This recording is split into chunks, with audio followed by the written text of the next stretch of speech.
This is Fire Prevention Week, and what better time to find out how it all began? Community Magazine reporter Derek Jansen-Brown has that story. Now I'm going to set this candle here, Betsy. Now you remember that fire back in 1871 where your great-great-great-great-grandmother knocked over the candle? Well, you don't do the same thing. The story of the Great Chicago Fire is well remembered as the 2 days that Chicago burnt to the ground. Betsy, the clumsy O'Leary family cow, is said to have kicked over a kerosene lantern, igniting the fire that raged through the Windy City. An old shed in St. Catharines went up in flames 125 years to the date.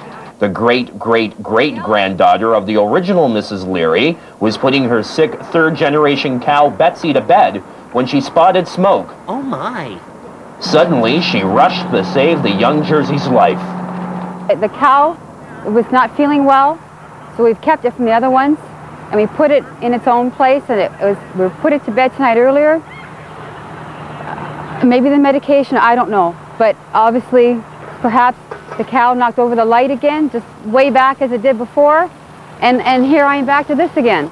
O'Leary says she's devastated, as this is the second time this has happened to her dairy farming family. It's been about 7:30.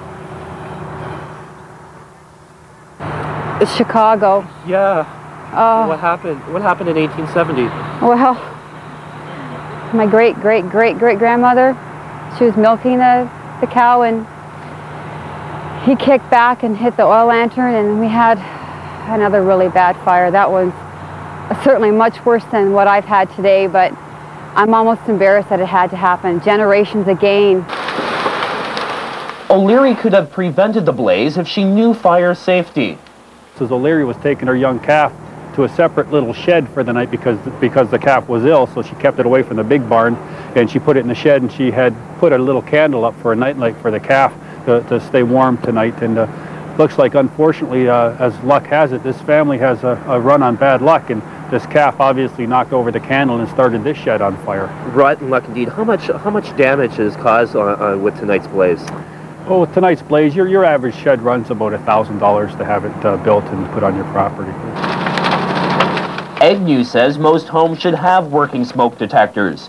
Fire inspectors say you should test your batteries regularly and have 2 or more escape routes to ensure a passage to safety. A fire a lot of times occurs at night, and you may find smoke or something blocking your primary exit.